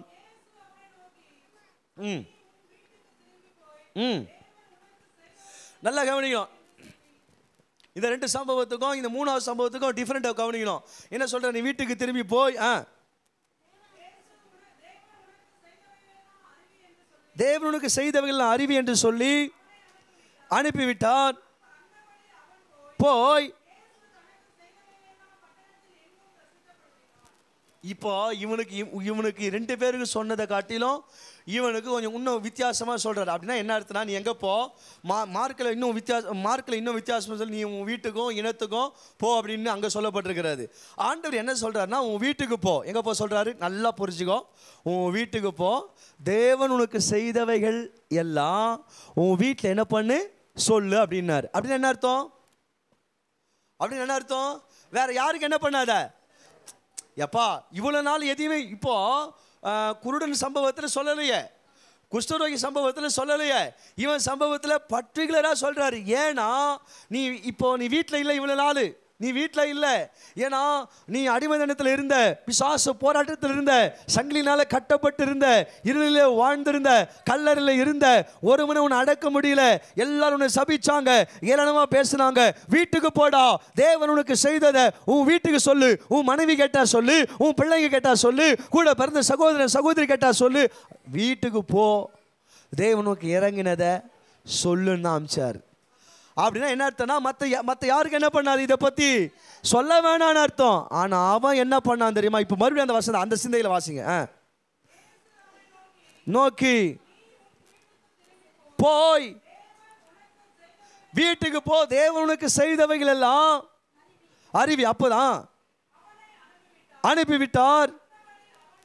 அந்தபடி அவன் போய் கைத்தட்டுக்கு போகலாம். இயேசு தனக்கு இப்போ 3 கதாபாத்திரத்தை பார்த்தோம். சொல்ல வேணான்னாரு, சொல்லிட்டான். 2வது சொல்ல வேணான்னாரு, சொல்லிட்டான். 3வது யாருக்குமே சொல்லாத, உன் வீட்டுக்கும் இனத்துக்கும் மாத்திரம் சொல்லி வச்சுக்கோன்னாரு. இதை சொல்லவே இல்லை. ஆனால் எதை சொல்ல வேணான்னு சொன்னாரோ அதை சொல்லிட்டான். சொல்ல வேணாம் கேட்டவன் சொல்லிட்டான். இன்னைக்கு 2025 வருஷமா இன்னைக்கு சபையை பார்த்து, நான் உனக்கு செய்ததை இன்னைக்கு சொல்லுன்றாரு. இன்னைக்கு நம்ம சொல்லுவதற்கு என்ன இல்லைன்னா நேரமே இல்லை. எத்தனை பேர் உங்களால் சபைக்கு வந்திருக்கிறாங்க, உன்னால் சபையை விட்டு வெளியே போயிருக்கிறாங்க. நீ பேசின பேச்சு, நீ போட்ட சண்டை, நீ போட்ட கோல் சொல்கிற காரியம், ஆமாம் இங்கத்திக்கு அங்கத்திக்கு உங்களால் சபையை விட்டு வெளியே போனவங்க தான் இருக்கிறாங்களே தவிர, உங்களால் சபைக்கு வந்தவங்க ஆராய்ந்து பாருங்க. இனி வரப்போகிற நாட்டில் எங்களால் சபைக்கு ஜனங்க வரணும் ஐயா, எங்களால் ஜனங்க ரட்சிக்கப்படணும் ஐயா, எங்களால் ஜனங்க மனந்திருமணும் ஐயா, எங்களால் ஜனங்க பரலோகத்தில் சேர்க்கப்படணும்னு விரும்புகிறார். இவன் ஏன் 3 பேரை ஏன் சொன்னானுங்கன்னா, அந்த அந்த குருடனை பார்த்து நான் கேட்டேன், உனக்கு தான் அவர் சொல்ல வேணான்னு சொன்னார, நீ ஏன் சொன்னன்னு அவனை கேட்டேன். அதுக்கு அவன் நினைத்தமா சொன்னான், நான் கண்ணை திறந்த உடனே அவரை தான் யா பார்த்தேன், அதனால் என்னால் சொல்லாமல் இருக்க முடியல அப்படின்ட்டான். அவனால் குஷ்டரோகியை பார்த்து கேட்டேன், அவர் தான் சொல்ல வேணான்னு சொன்னார, நீ ஏன்டா சொன்னன்னு கேட்டேன். அதுக்கு அவன் என்ன தெரியுமா சொன்னான், நான் பாளையத்துக்கு வெளியே இருந்தேன், நான் பாளையத்துக்கு உள்ளே வந்துட்டேன், உள்ளே வந்துட்டு எனக்குள்ள இவ்வளோ மாற்றம் வந்துக்குதே, என்னால் சொல்லாமல் இருக்க முடியலன்னு அவன் சொல்கிறான். 3வது கேட்டேன், உன் வீட்டுக்கு தான் போ சொன்னாரடா, வீட்டில் போய் மனைவியோடு பிள்ளைகளோடு சாப்பிட்டு 3 வேளை சாப்பிட்டு மூக்க பிடிக்க சாப்பிட்டு வீட்டில் கிடக்க வேண்டியதாண்டா சொன்னேன். அதுக்கு அவன் சொன்னான், நான் கல்லில் இருக்கும்போது என்னை யாரும் பார்க்க வரல, என் அப்பாவும் என் அம்மாவும் என் மனைவியும் என் பிள்ளைகளோ கூட பிறந்த யாரும் பார்க்க வரல, ஃபர்ஸ்ட் டைம் ஒருத்தர் என்னை பார்க்க வந்தாரு, என்னை சந்தித்தாரு, விடுதலை கொடுத்தாரு, மாற்றத்தை கொடுத்தாரு. இப்போ அவரை சந்திக்காம எவ்வளோ பேர் இருக்கிறோம், அவரை பற்றி சொல்ல போயிட்டான். அவனுக்கெல்லாம் ஒன்று தான் ஏன் செய்தாரு, நமக்கு ஏராளமானதை கர்த்தர் செய்திருக்கிறார் ஐயா, நமக்கு ஏராளமானதை கர்த்தர் செய்திருக்கிறார் ஐயா.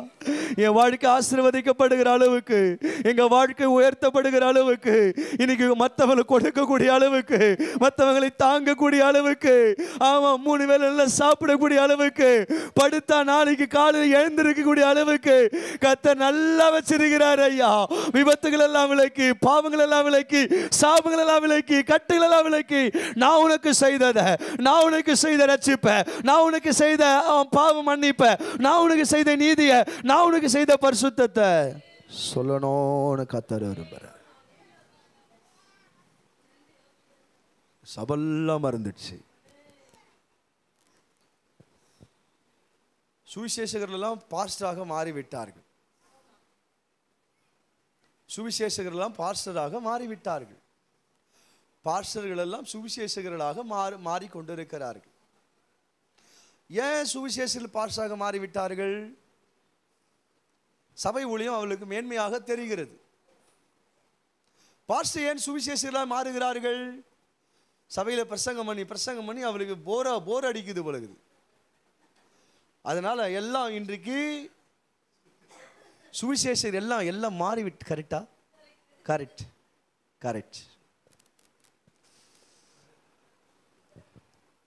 கரெக்ட். அதாவது பரவாயில்ல, பேருக்கு முன்னால் சுவிசேஷகர்னு இருக்கும், பேருக்கு முன்னால் மெய்ட்பன் இருக்கும், பேருக்கு முன்னால் சகோதரன் இருக்கும், பேருக்கு முன்னால் அப்போஸ்தலன் இருக்கும், பேருக்கு முன்னால் போதகன் இருக்கும்.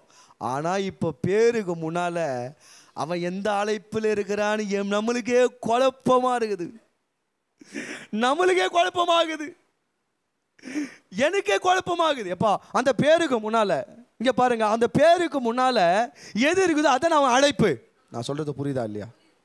அதான் இப்போ ஷாலோம் சேகர், அவருக்கு பேருக்கு முன்னால சகோதரர் இருக்கும், அல்ல போதகர், அவர் போதிக்கிறவர், ஒரு டீச்சிங் மினிஸ்டர் இருக்கார், அவர் மெய்ட்பர். இவங்க 2 பேருக்கு முன்னால பிஷப். அந்த மனுஷன் அந்த பேரோட உச்சரிக்க மாட்டார். நான் சும்மா சொன்ன, நீ தப்பா நினச்சிக்காத. பிஷப் ஜோஸ்வா தர்ஷாமூர்த்தின்னு இருந்தா அவர் என்ன அழைப்பு நமக்கு தெரியும். நான் சொல்றது புரியுதா? அழைப்புகளில் வித்தியாசம் உண்டு, ஆவியானவர் ஒருவரே. கிரிகளில் வித்தியாசம் உண்டு, ஆவியானவர் ஒருவரே. எல்லாருக்குள்ளும் எல்லா காரியத்தை நடப்பிக்கிறவர் ஆவியானவர் ஒருவரே. அவர்கள் அந்தந்த ஊழியத்தில் நிலைத்திருந்தால் அந்தந்த கிருபைகள் அவருடைய வாழ்க்கையில் வெளிப்படும். இன்னைக்கு ஊழியத்து திட்டத்தை அந்த அவன் மாத்தலாம் பாரு, மரம் மண்டை. உங்களால நேற்று பார்த்தேன் பாரு யோனாவை, ஆமாம் அவன் மாத்தினான் பாரு, நினைவை விட்டுட்டு தர்சிஸுக்கு போனான் பாரு. இன்னைக்கு எல்லா காரியத்தையும் விட்டு விட்டு விட்டு விட்டு ஊழியத்தை தாவிட்டே இருக்கான். என்ன அழைப்புனே தெரியல அவனுக்கு, ஒன்றும் புரியல எனக்கு. சொல்லும் போதே கரெக்டாக சொல்லிடு, சொல்லும் போதே கரெக்டாக சொல்லிடு. ஆண்டவர் கொஞ்ச நாள் என்னை சுவிசேஷ ஊழியத்தில் நடத்துகிறார், அதுக்கப்புறம் சபை ஊழியத்தை தருவார், சொல்லும் போதே சொல்லிடு. அந்தந்த ஊழியத்தில் நம்ம என்ன பண்ணணும்? நிலைக்கணும். இது வரைக்கும் புரிஞ்சுதா? சொல்ல வேணாம் சொல்ல வேணாம், இருங்க இருங்க, சொல்ல வேணாம் சொல்ல வேணாம் சொல்ல வேணாம், நாங்கள் சொல்லுவோம் சொல்லுவோம் சொல்லுவோம். உங்களை சொல்லுங்க சொல்லுங்க சொல்லுங்கன்றாரு. நீ சொல்ல போறியா இல்லை சொல்லாமல் இருக்க போறியா என்பதை நீ தான் முடிவெடுக்கணும். சபை வளர்ச்சி அடையணும்னா, ஊழியம் வளர்ச்சி அடையணும்னா, பெருக்க அடையணும்னா, ஆத்மா பெருகணும்னா, நம்மளை கொண்டு தான் எதை செய்தாலும் நம்மளை கொண்டு தான் கர்த்தர் செய்வார். இனி ஒரு பவுலை அனுப்ப மாட்டார், இனி யோசேப்பை அனுப்ப மாட்டார், மரியாதை அனுப்ப மாட்டார், அந்த அம்மா கர்ப்பவதி ஆக மாட்டோம். ஆமாம், அவர் இன்னொரு இயேசு பிறகு எதை செய்தாலும் எங்களை கொண்டு, சபையை கொண்டு, ஊழியத்தை கொண்டு இதை மாத்திரம் தான் செய்ய முடியும். இப்போ 3 காரியத்தை சொல்ல போகிறேன், அவ்வளோதான். இப்போ இது வரைக்கும் புரிஞ்சிச்சுல? ஓகே, 3 காரியத்தை சுருக்கமாக சொல்ல போகிறேன். அதான் அந்த சாலம் சேகர் அவர்கள் அந்த ஆராதனை ஜெபம் பண்ணும்போது அந்த வார்த்தையை ரொம்ப ஆவியானவர் அந்த வார்த்தையை கரெக்டாக அந்த லிங்க் பண்ணார். ஓகேவா? அப்போ பாருங்கள், ஆவியானவர் இந்த கூட்டத்தில் அந்த வார்த்தை எவ்வளோ அங்கீகரிக்கிறாருன்னு. ஓகேவா? இப்போ 3 காரியத்தை சொல்ல போகிறேன். அதுதான் பிரசங்கத்தோட நிறைவுக்கு வந்துட்டேன். இந்த 3 காரியத்தை எப்படி பார்க்க போகிறேன்னா, 3 காரியத்தை இந்த ஊழியம் செய்வது அவருக்கு எவ்வளோ சந்தோஷம், ஓகேவா, இந்த என்பதை 3 காரியத்தை சொல்ல போகிறேன். வேகமாக எடுத்துக்கோங்க. லூக்கா 15ஆம் அதிகாரம். ஓகேவா? கரெக்டாக நான் முடிச்ச லூக்கா 15ஆம் அதிகாரத்தை இங்கே 3 சம்பவத்தை இதிலிருந்து தான் பார்க்க போகிறோம். ஓகேவா? 3 சம்பவத்தை. இந்த 3 சம்பவம் என்னென்ன சம்பவம் இதில், அது நான் சொல்லிடுவா. லூக்கா 15ஆம் அதிகாரத்தில் 3 சம்பவம் சொல்லுதுங்க. காணாமல் போன ஆடு, காணாமல் போன வெள்ளி காசு, காணாமல் போன இளைய குமார். இந்த 3 சம்பவத்தை சொல்கிறதுக்கு என்ன ரீசன்ன்றத 1ஆம் வசனம் 2ஆம் வசனத்தில் அவர் சொல்கிறார். இங்கே பாருங்க, சகல ஆயக்காரரும் பாவிகளும் அவருடைய வசனத்தை கேட்கும்படி ஆவிடத்தில் வந்து சேர்ந்தார்கள். யார் வந்தது? இவ பிரச்சனை பாருங்க. ஆயக்காரரும் பாவிகளும் வசனத்தை கேட்கும் ஆவிடத்தில் வந்து சேர்ந்துட்டாங்க. அப்போது பரிசேயரும் வேதபாரகரும் முறுமுறுத்து இவர் என்ன பண்றாரு? பாவிகளை ஏற்றுக்கொண்டு, பிரச்சனை என்ன தெரியுமா? அப்பா, என்ன யூதனை ஏற்றுக்கொள்ள வேண்டியவர், யூதருக்கு ராஜாவா இருக்க வேண்டியவர், எங்களோடு கூட இருக்க வேண்டியவர், அவங்கள தீங்க தகாதவாய் பார்க்க வேண்டியவர், அறுக்கக்கூடியவர்களை இவர் என்ன பண்றாரா? பாவிகளை ஏற்றுக்கொண்டு அவரோடு என்ன பண்றாரு? சாப்பிட்றாரு. பாவிகளை ஏற்றுக்கொண்டாராம், அவரோடு சாப்பிட்றாராம். முறுமுறு. இப்போ அவங்களுக்காக தான் இந்த சம்பவத்தையே சொல்றாரு. ஃபர்ஸ்ட் சம்பவம் எடுத்துக்கலாமா? உங்களில் ஒரு மனுஷனுக்கு 100 ஆடுகள் உடையவனாய் இருந்து அவையில் ஒன்று காணாமல் போனால் 99 ஆடுகளை வனாந்தரத்தில் விட்டு காணாமல் போன ஆட்டை கண்டுபிடிக்கும் அளவும் தேடி திரியானோ? கண்டுபிடித்த பின்பு அவன் சந்தோஷத்தோடு, யாருக்கு சந்தோஷம்? அவனுக்கு சந்தோஷத்தோடு அதை தோள் மேலே போட்டுக்கொண்டு 1 வீட்டுக்கு வந்து 2 சிநேகிதனையும் அயல் வீட்டுக்காரிகளையும் கூட வரவழைத்து, காணாமல் போன என் ஆட்டை கண்டுபிடித்தேன், என்னோடு கூட சந்தோஷப்படுங்கள் அல்லவா? முதல் சம்பவம் என்ன சொல்றாருன்னா, ஒரு மனுஷனுக்கு எத்தனை ஆடு இருந்ததா? 100 ஆடு இருந்ததா. எல்லாமே இந்த 3 சம்பவமே இந்த இஸ்ரவேல் ஜனங்களை, ஆமாம், அந்த கூட்டத்தை பின்னணியாய் வைத்து தான் சொல்கிறாரு சம்பவத்தை. ஒரு மனுஷனுக்கு 100 ஆடு இருந்தது, அதில் ஒரு ஆடு என்னவாகி போயிடுச்சு? காணாத போயிடுச்சு. அந்த ஒரு ஆடை, காணாத போன ஒரு ஆடை கண்டுபிடிக்கிறதுக்காக 99 ஆடை வனாந்தரத்தில் விட்டுட்டு தேடுறான். முள்ளில் விழுந்ததா, மலையில் விழுந்ததா, பாதம் மாறி போச்சா, ஏன்னா அடுத்த இதுக்கு போச்சா, தேடி கண்டுபிடிச்சிட்டாங்க. அவன் தேடி கண்டுபிடிச்ச உடனே சந்தோஷத்தோடு என்ன பண்ணா? தான் தோல் மேல போட்டுக்கிட்டான். முதல் சந்தோஷம் வந்துடுச்சா? சந்தோஷத்தோடு தான் தோல் மேல போட்டுட்டான். வீட்டுக்கு வரான். ஒன்று தெரியுமா? காணாமல் போன ஆட்டை கண்டுபிடிச்சிட்டேன். அந்த சந்தோஷத்தை பகிர்ந்து கொள்றான். மூணாவது எங்க போறான்? சிநேகிதனை பார்த்து சொல்றான், காணாமல் போன ஒரு ஆட்டை என்ன பண்ணிட்டேன்? கண்டுபிடிச்சிட்டேன், சந்தோஷமாரு. அடுத்தது அயல் வீட்டுக்காரர் எல்லாம் வரவழைச்சு சொல்றான், காணாமல் போன ஒரு ஆட்டை கண்டுபிடிச்சிட்டேன், என்னோடு கூட நீ என்னவாரு சொல்றாரு. இப்பதான் ஹைலைட்டை பண்றாரு. 7ஆம் வசனம், அது போல பா எல்லாம் சேர்ந்து வாசிக்கலாமா? அது போல மனம் திரும்ப அவசியமில்லாத 99 நீதிமானை குறித்து சந்தோஷம் உண்டாயிருக்கிறதை பார்க்கலாம். மனம் திரும்புகிற ஒரே ஒரு பாவி நிமித்தம்தான் பரலோகத்தில் மிகுந்த சந்தோஷம் உண்டாயிருக்கிறது என்று மெய்யாகவே உங்களுக்கு சொல்றேன். உன்னை கர்த்தர் நீதிமானா மாத்தி இருக்கிறாரு, அது உனக்கு சந்தோஷம். கரெக்டா பிரதர் கவனிங்க. கர்த்தர் உன்னை நீதிமானா மாத்தி இருக்கிறாரு, அது உனக்கு சந்தோஷம். சிஸ்டர் கர்த்தர் உன்னை நீதிமானா மாத்தி இருக்கிறாரு, அது உனக்கு சந்தோஷம். ஆனா நீதிமானாகிய நாம் எழுந்து ஒரு பாவி நம் நிமித்தம் மனம் திரும்பும் போது பரலோகத்தில் மிகுந்த சந்தோஷம். உனக்கு என்ன சந்தோஷம்? உங்களுக்கு என்ன சந்தோஷம்? உங்களுக்கு என்ன சந்தோஷம்? வேலை கிடைக்கணுமா, வீடு கட்டணுமா, கல்யாணம் ஆகணுமா, குழந்தை பெற்று எடுக்கணுமா, காரு வாங்கணுமா, பங்களா வாங்கணுமா? ஆமாம் ஆமாம் ஆமாம், இதான் இதான் இதான் உன் சந்தோஷம். உன் சந்தோஷத்தை நான் செய்கிறேன், உன்னை நான் சந்தோஷப்படுத்துகிறேன், நான் உன்னை சந்தோஷப்படுத்துகிறேன், உன் குடும்ப காரியத்தை சந்தோஷப்படுத்துகிறேன், பிள்ளைங்க காரியத்தை சந்தோஷப்படுத்துகிறேன், வியாதி நீங்கள் சந்தோஷப்படுத்துகிறேன், உபத்திரம் நீங்கள் சந்தோஷப்படுத்துகிறேன், குறைவு நீங்கள் சந்தோஷப்படுத்துகிறேன், பலவு நீங்கள் சந்தோஷப்படுத்துகிறேன். என்ன சந்தோஷப்படுத்தினான்னு சொல்கிறேன். அவர் எப்படி ஹைலைட் பண்ணுறாரு பாருங்க. என்ன சொல்றாரு? என்ன என்ன எப்படி எப்படி ஹைலைட் பண்ணுறாரு பாருங்க. அதுபோல மனம் திரும்ப அவசியம் இல்லாத 99 நீதிமானை குறித்து என்ன உண்டாகல. ஆனா மனம் திரும்புகிற ஒரே ஒரு பாவி நிமித்தம்தான் பரலோகம் சந்தோஷப்படுதையா. இன்னைக்கு உன் சந்தோஷத்தை யோசித்த நீ பரலோகத்தின் சந்தோஷத்தை யாரும் என்ன பண்றது கிடையாது, யோசிக்கிறதே கிடையாதுங்க. அவர் என்ன விரும்புறாருங்க? அவர் என்ன விரும்புறாரு? எங்களை குறித்து என்ன விரும்புறாரு? குடும்பத்தை குறித்து என்ன விரும்புறாரு? சபையை குறித்து, ஊழியத்தை குறித்து, அதை கண்டுபிடிச்சான். அவனுக்கு சந்தோஷம். கண்டுபிடிச்சான். வீட்டில் சந்தோஷம். கண்டுபிடிச்சான். சிநேகிதனுக்கு சந்தோஷம். கண்டுபிடிச்சான். எல்லாரையும் வரவழைத்து, என்ன சொல்லுங்க பார்க்கலாம், எல்லாரையும் சத்தமா எல்லாரையும் வரவழைத்து. ஆனா நம்ம லைஃப் எல்லாரையும் வரவேற்போம் வீட்டுக்கு. எதுக்கு? என் பையனுக்கு முதல் பிறந்த நாள், எனக்கு 50வது பிறந்த நாள், எனக்கு திருமண நாள், எனக்கு எல்லாரையும் வரவேற்போம்.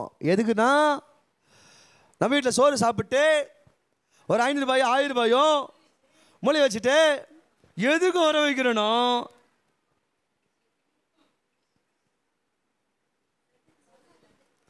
அவனும் வர வச்சான்யா, அவனை வர வச்சான். காணாம போன ஒரு ஆட்டை கண்டுபிடித்தேன். நீ கண்டுபிடித்தத அன்பு சகோதரம், நீ கண்டுபிடித்த சமாதானத்தை, நீ கண்டுபிடித்த சந்தோஷத்தை, நீ கண்டுபிடித்த ஆசீர்வாதத்தை, நீ கண்டுபிடித்த விடுதலையை, நீ கண்டுபிடித்த நித்தியத்தை, நீ கண்டுபிடித்த பாவ மன்னிப்பை, நீ கண்டுபிடித்த மாற்றத்தை, நீ கண்டுபிடித்த பரிசுத்தத்தை, நீ கண்டுபிடித்த நீதியை மற்றவங்களுக்கு சொல்லுவதற்காக தான் கர்த்தர் அழைத்திருக்கிறார். எப்படி சொல்றாரு? அது போல, எது போல? அது போல, டேய் உன் ஆட்டை கண்டுபிடிச்சு இவ்வளோ சந்தோஷப்படுற, அது போல தான்டா அது உனக்கு சந்தோஷம்னா, எனக்கு இந்த பாவிகளை ஏற்றுக்கொண்டு, ஆயக்காரரை ஏற்றுக்கொண்டு அவனுக்கு விடுதலை கொடுப்பதோ, அவனுக்கு பாவ மன்னிப்பை கொடுப்பதோ, அவனுக்கு வெளிச்சத்தை கொடுப்பதோ, அவனோட சாப்பிடுவதோ, அவனோட தங்குவதோ, அதுதானா எனக்கு சந்தோஷம். அப்படியே போயிடு. இன்னொரு தடவை வந்து சாப்பிட்ற, கை கவர, தூங்குற, நடக்கிற, ஆமா ஆமா கை கவர சாப்பிட்ட, அப்படியே போயிடு. ரெண்டாவது எடுத்துக்கலாமா? ரெண்டாவது நேரமாகிறது. ரெண்டாவது வாசிக்கலாம். அடுத்த வசனம். அன்றியும் ஒரு ஸ்திரீ 10 வெள்ளிக்காசு உடையவளாய் இருந்து ஒரு வெள்ளிக்காசு காணாமல் போனால், விளக்கை கொளுத்தி வீட்டை பெருக்கி கண்டுபிடிக்கிற வரைக்கும் ஜாக்கிரதையா தேடாமல் இருப்பாளோ? நல்லா கவனிங்க. இஸ்ரவேல் ஜனங்களுடைய வாழ்க்கையும் நடைமுறையும் கலாச்சாரத்தையும் பின்னணியை வைத்து தான் இந்த காரியத்தை ஆண்டவர் பேசுறாரு. ரெண்டாவது பேசுறாரு, ஒரு ஸ்திரீக்கு எத்தனை 10 வெள்ளி காசு உடையவளா இருந்தா. இது என்ன சொல்கிறாங்கன்னா, ஒரு என்கேஜ்மெண்ட் பண்ணும்போது ஓகேவா, அவர்களுக்கு அது பரிசாய் கொடுக்கப்படுகிற 10 வெள்ளி காசுகள் அவங்க அவங்க அவங்க அவங்க அவங்க திறமைக்கு ஏற்ற மாதிரி கொடுப்பாங்க. அது ரொம்ப ஜாக்கிரதையாக கேர்ஃபுல்லாக வச்சுருந்து அது கல்யாணம் ஆகிற நேரத்தில் மணவாளர்கள் என்ன பண்ணோம், அதை பொறுப்பாக நம்ம என்ன அப்படின்னு ஒரு ஒரு ஒரு கலாச்சாரத்தை சொல்கிறாங்க. ஓகேவா, ஒரு பின்னணியை சொல்கிறாங்க. இவங்க சரி விட்டுருங்க, இப்போ பின்னணி நமக்கு வேணாம், ஒரு உதாரணத்துக்கு சொன்னோம். ஓகேவா, இப்போ 10 வெள்ளி காசு உடையவளாக இருந்தா அதில் ஒன்று என்னவாகி போயிடுச்சு, காணாத போயிடுச்சு. எங்க காணாத போயிடுச்சு, வீட்டுக்குள்ள தான் காணாத போயிடுச்சு. இவன் என்ன பண்ணா தெரியுமா, வீட்டை பெருக்கி ஃபர்ஸ்ட் என்னது விளக்க கொளுத்தியா வீட்டை பெருக்கியா, வாசிங்க. விளக்க கொளுத்தி வீட்டை பெருக்கி அதை கண்டுபிடிக்கிற வரைக்கும் ஜாக்கிரதையாய் தேடாமல், ஐயோ 10 வெள்ளி காசு இருந்தது என் வீட்டில் தானே விழுந்துச்சு, நான் குளிக்கும் போது தானே விழுந்துச்சு, சமைக்கும் போது தானே விழுந்துச்சு, தூங்கும் போது தானே விழுந்துச்சு, எப்பாவது கிடைக்கும் அப்படின்னு என்ன பண்ணல, எப்பாவது அது கிடைக்கும், எப்போது வரும் அப்படின்னு அவ கேர்லெஸ்ஸா இல்ல, அதை கண்டுபிடிக்கிற வரைக்கும் தேடுறா, அதை கண்டுபிடிக்கிற வரைக்கும் தேடுறா. நான் கண்டுபிடித்தாகணும், அது என் மேல இருக்கிற அது பொறுப்பு, மணவாளனுக்கு நான் தர வேண்டிய அந்த பொறுப்பு. அன்பு தேவ பிள்ளைய, மணவாளாகி இயேசு கிறிஸ்துவுக்கு உனக்கு ஒரு பொறுப்பு இருக்கிறதையா.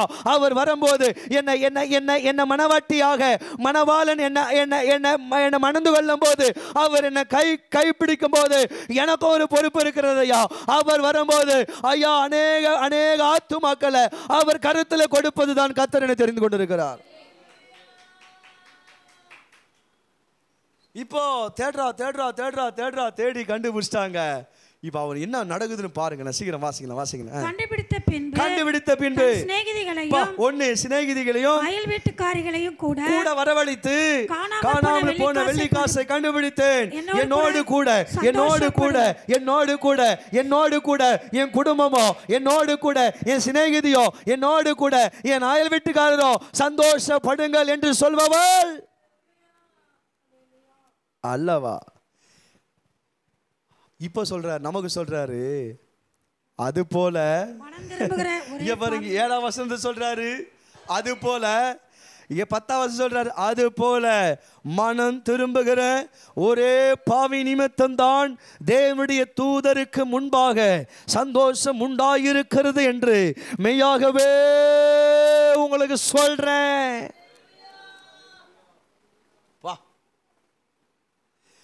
வெள்ளிக்காசை கண்டுபிடிக்குதா, வீட்டை பெருகிற வெள்ளிக்காசை கண்டுபிடிக்கிறதுக்காக விளக்கு கொளுத்துற வெள்ளிக்காசை கண்டுபிடிப்பதுக்காக பொறுப்பா ஜாக்கிரதையா தேடுற, அது போலதாமா ஒரு பாவி சாக்காலாமா நாபாரா தாரா, ஒரே ஒரு பாவி அப்பா ஒரே ஒரு பாவி மனம் திரும்பும் போது, ஒரே ஒரு பாவி மனம் திரும்பணையா. எங்க பிரசங்கத்துல ஒரு பாவி மனம் திரும்பணையா. எங்க பிரசங்கத்துல ஜனங்கள் எழுப்புதல் உண்டாகணையா. உங்க பிரசங்கத்துல ஜனங்கள் உணர்வடையணையா. ஆண்டவரே, எங்க பிரசங்கத்துல ஜனங்கள் ஆண்டவரே ரீபா லாபா ரஷாங்கா லாதரா, எங்க ஆராதனை ஜனங்கள் மனம் திரும்புதலுக்கு ஏதுவா இருக்கணையா. எங்க பிரசங்கம் ஜனங்கள் மனம் திரும்புதலுக்கு ஏதுவா இருக்கணையா. எங்க போதனை மனம் திரும்புதலுக்கு ஏதுவா இருக்கணையா. எங்க வாழ்க்கை ஜனங்கள் மனம் திரும்புதலுக்கு ஏதுவா இருக்கணையா. எங்க பேச்சின் வார்த்தைகள் ஜனங்கள் மனம் திரும்புதலுக்கு ஏதுவா இருக்கணையா. ரபா லாமா நா ஷங்கலா தீகானா. அது போல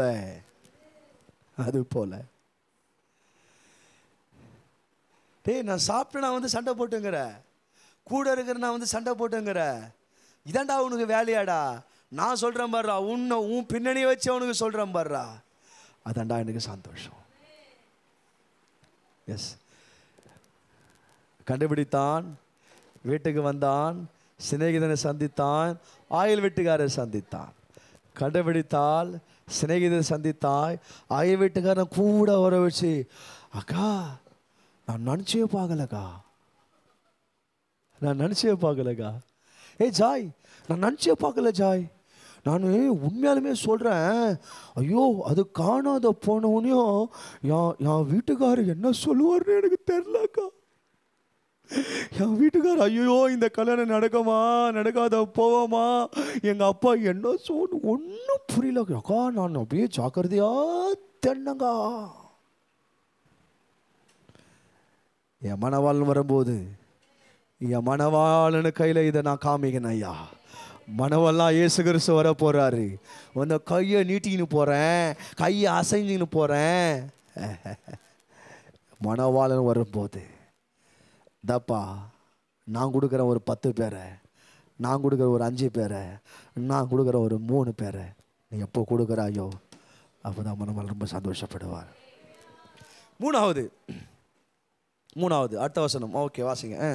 அவர்களில் பின்னும் அவர் சொன்னது. ஓகே, மூணாவது சம்பவம் நான் பார்த்துக்கிறேன்.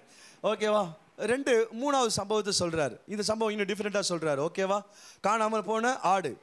ஓகேவா, அது கத்தக்கூடியது. ஓகேவா, காணாமல் போன வெள்ளி காசு, உணர்வற்றது. ஓகேவா, அது பேசாது, இதாவது கத்தம், இது பேசாது. மூணாவது ஒரு மனுஷனுக்கு கொடுத்து ஆண்டு ஒப்பிட்டு பேசுறாரு. ஒரு தகப்பனுக்கு 2 குமாரர் இருந்தார்கள். அதில் இளையவன் தகப்பனை நோக்கி, தகப்பனை விட்டு என்ன பண்ணிட்டான்? தூரம் போயிட்டான். தகப்பனை விட்டு என்ன பண்ணிட்டான்? தூரம் போயிட்டான். ஆதாம் எப்படி தகப்பனை விட்டு தூரம் போனது போல, ஏவாள் எப்படி தகப்பனை விட்டு தூரம் போனது போல, காயின் எப்படி தகப்பனை விட்டு தூர போனது போல, காயின் பிள்ளைகள் எப்படி தகப்பனை விட்டு தூர தூர தூர போனது போல, சவுல் எப்படி தகப்பனை விட்டு பழைய ஏற்பாட்டு தூர போனது போல, இந்த இளைய குமாரனும் தகப்பனை விட்டு தூரம் போயிட்டான். போயிட்டு துன்மார்க்கமாக வாழ்ந்து ஆஸ்தியெல்லாம் அழித்து போட்டு, தேசத்தில் கொடிய பஞ்சம் உண்டானது, வேலைக்கு நல்ல வேலை இல்லை, சாப்பிடுறதுக்கு வழி இல்லை, உணர்த்தப்பட்டு தகப்பனண்ட இவன் வரான். இவன் தகப்பனே உமக்கு விரோதமாக பரத்துக்கு விரோதமாக பாவம் செய்துட்டேன் ஒப்புரவாக இவன் வரான். அவன் வர்றதுக்குள்ள அவர் வந்துட்டார் அப்படின்னு என்ன அர்த்தம்? கரெக்டாக சொல்லும். இவன் போறான்ல, அந்த வசனத்தை வாசிக்கலாம், தூரத்தில் வாசிக்க பார்க்கலாம். புறப்பட்டு தன் தகப்பனிடத்தில் வந்தான். அவன் தூரத்தில் வரும்போது அவனுடைய தகப்பன் அவனை கண்டு மனதுருகி ஓடி. இங்க பாருங்க, அங்க இருந்து இவன் வந்து சேரவே இல்லை. நான் புரியுதா? அங்க இருந்து அவன் வந்து என்ன பண்ணல, அவன் அங்க இருந்து வந்து இங்க சேரவே இல்லை, ஸ்டேட்மெண்ட் கொடுக்கவே இல்லை. ஓ, தகப்பன் அங்க தூரத்தில் அவனை கண்ட போது இந்த தகப்பன் ஓடுகிறார். எல்லா காரியத்தையும் மறந்து ஓடுகிறார். அவன் என்னிடத்துல வாங்கிட்டு போனவன் தான், துன்மார்க்கத்தில் இருந்தவன் தான், எல்லா காரியத்தையும் மறந்து ஓடுகிறார். பா, ஓடுறாருங்க. ஓடி போய் காட்டி பிடிச்சி அணைச்சி முத்தம் செய்து, அப்பா நான் பரத்துக்கு விரோதமா உமக்கு விரோதமா பாவம் செய்துட்டேன்பா, என்னை மன்னிங்கப்பான்னு சொல்றான். இப்போ அவங்க அப்பா என்ன சொல்றாருன்னு பாருங்களேன். நான் பார்த்துக்கிறேன். என் குமாரனாகி இவன் மரித்தான். 24. என் குமாரனாகி இவன் மரித்தான், திரும்பவும் காணாமல் போனான், திரும்பவும். அப்படியே அவர்கள் சந்தோஷப்பட. 32 வசனம். என் சகோதரனாகிய உன் மூத்த குமாரனுக்கு ஆன்சர் பண்றாரு. மூத்த குமாரன் வந்து ஆன்சர் பண்றாரு. அப்பா, உன் சகோதரனாகி இவன் மரித்தான், திரும்ப உயிர்ப்பித்தான், காணாமல் போனான், திரும்பவும் காணப்பட்டான். அப்படியே நாம் எல்லாம் டேய் பணத்தை அழிச்சு போட்டுட்டான், நீ வேதனைப்படுறியடா. நாகஸ்வரமோ கீத வாக்கிய சத்தமோ நடன கழிப்பின் சத்தத்தை கேட்டு நீ வேதனைப்படுறியாடா. ஒரு ஆடு அடிக்கலன்னு வேதனைப்படுறியாடா. இவனுடைய பிரமாணத்தை நான் கீழ்ப்படியலன்னு வேதனைப்படுறியாடா.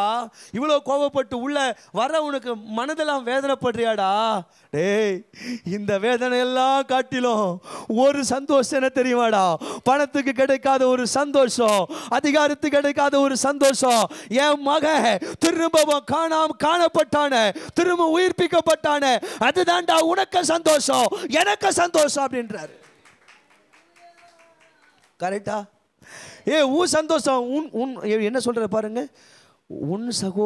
உன் சகோதரனாகிய இவனோ திரும்பவும். எதுக்கு எங்க வந்து எதிரா சண்டை போடுற? எதுக்குடா சண்டை போடுற? அவனுக்கு செய்துட்டு நான் சண்டை போடுறேன், ஆடு அடிச்சுட்டு நான் சண்டை போடுறேன், மோந்திரம் கொடுத்து நான் சண்டை போடுறேன், ஆமா பாத்திரத்தை கொடுத்து நான் சண்டை போடுறேன், வஸ்திரத்தை கொடுத்து நான் சண்டை போடுறேன், கொடுத்த கன்றுக்கா சண்டை போடுறேன், கீத வாக்கியத்துக்கா நடன கழிப்புக்கா எதுக்குடா சண்டை போடுற?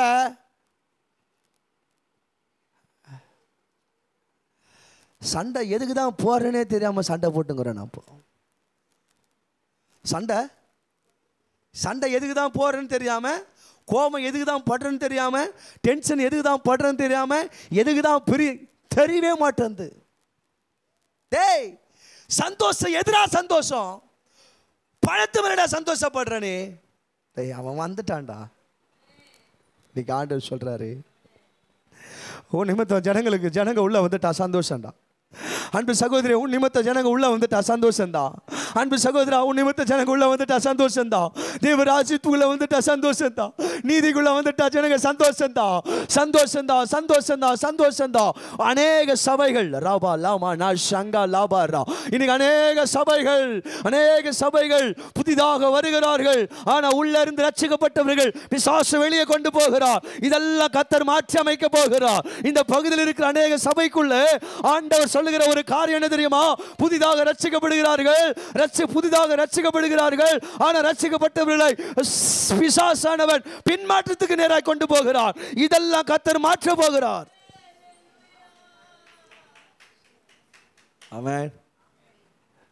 அவன் மரித்தான்,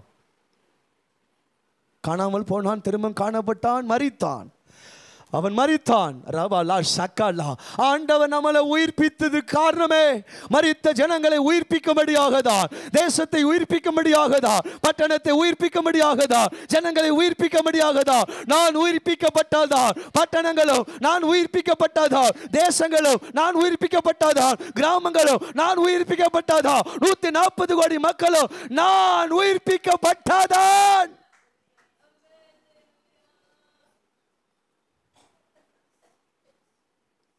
சொல்ல வேணான்னாரு. நான் சொல்லுவேன்றான். உன்னை சொல்லுன்றாரு. நான் ஏன் சொல்லணும்னு வாழ்ந்துட்டு இருக்கோம். எவ்வளோ சந்தோஷம் பாரு இல்லை? உன் சந்தோஷத்தை யோசிக்கிறல்ல? எல்லாரும் அவங்கவுங்க சந்தோஷத்தை யோசித்தா, உன்னை அழைத்தவர், தெரிந்து கொண்டவர், அபிஷேகித்தவர், உன்னை முன்குறித்தவர், சபைக்குள்ளே கொண்டு வந்தவர் எப்போதான் யோசிப்பனே எனக்கு தெரியவே இல்லையே.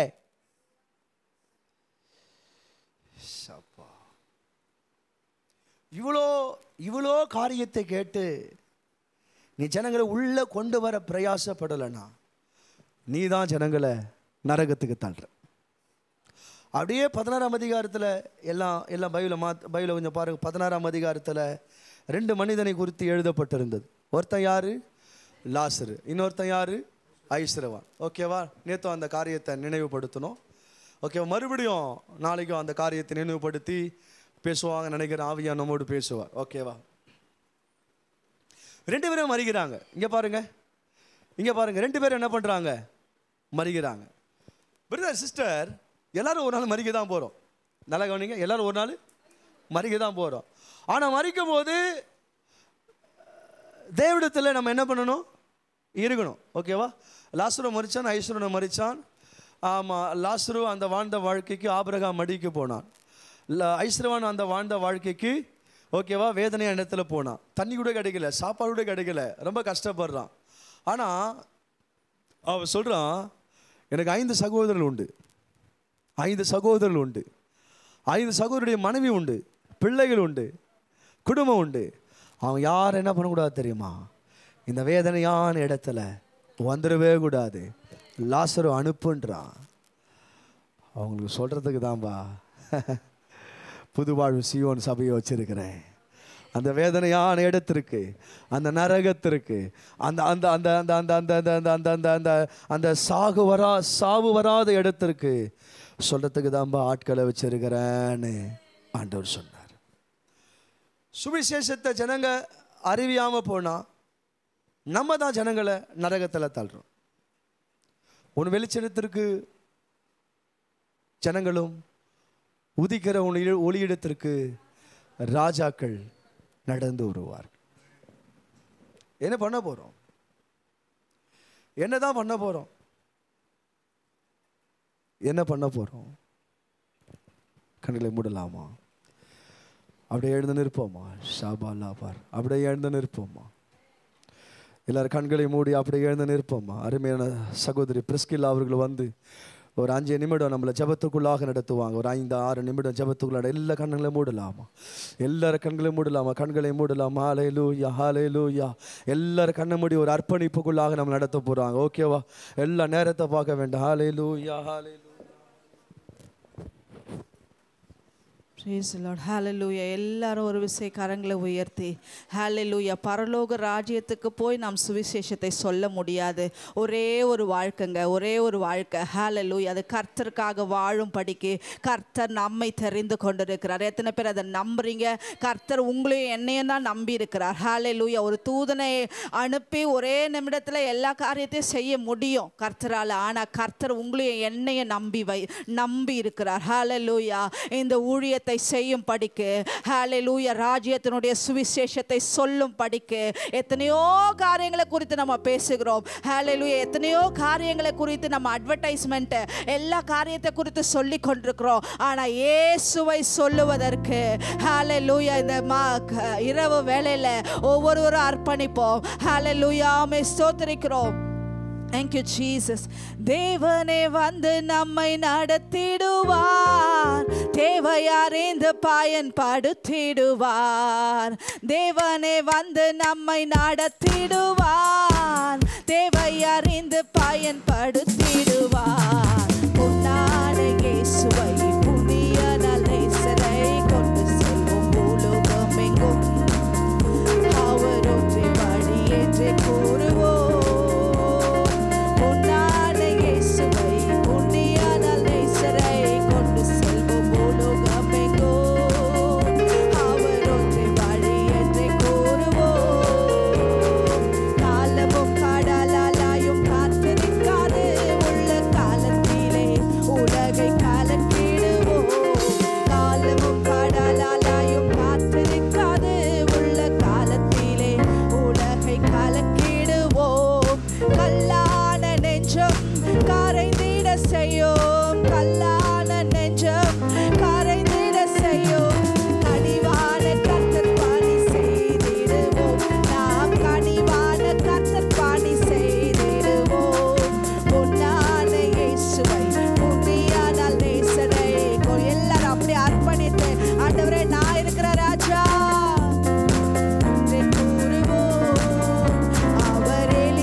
ஆண்டவரே என் வாய், என்னுடைய தாளந்துகள், ஆண்டவரே என்னுடைய பிரயாசங்கள், ஆண்டவரே இதுவரைக்கும் வாழ்ந்த வாழ்க்கையில ஒருவேளை நாங்கள் செய்ய தவறி இருப்போமே, ஆனால் ஆண்டவரே இந்த நாளிலே எங்கள் சபையோடு கூட என்னோடு கூட நீ சொல்லி கொண்டிருக்கிற இந்த வார்த்தைக்கு அப்படியே கீழ்ப்படிய.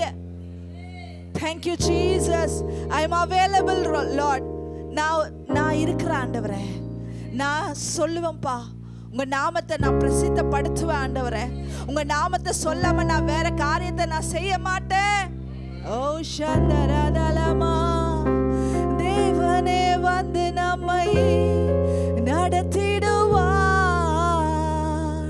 தேவை அறிந்து பயன்படுத்திடுவார். நீங்க கர்த்தர்கிட்ட ஒப்பு கொடுக்கும் போது அவருடைய தேவையை அறிந்து உங்களை எந்த இடத்துல எந்த வல்லமையை கொண்டு வரங்களை வைத்து நீங்க எந்த இடத்துல நீங்க போய் இயேசு என்ற நாமத்துல நிற்கும் போது கர்த்தருடைய வல்லமை உங்களுக்காக செயல்படும் என்பதில் சந்தேகமே இல்லை. ஹல்லேலூயா. இயேசு என்ற நாமத்தை தைரியமாய் பிரசங்கிக்கும் போது, இயேசு என்ற நாமத்தை சொல்லும் போது அந்த நாமத்துல விடுதலை உண்டு. ஆண்டவரே, நாங்க இதோடு கூட நாங்க அப்படியே விட்டு விடாத படிக்கு எங்களுக்குள்ள அந்த அனல் பற்றி எரியட்டும் ஆண்டவரே. நரகத்திற்கு நேராய் கொண்டு ஆண்டவரே போய் கொண்டிருக்கிற அந்த ஜனங்களை ஆண்டவரே பரலோகத்திற்கு நேராக திருப்புகிற அந்த மகிமையான ஊழியத்தை நீர் தந்திருக்கிறபடினாலும்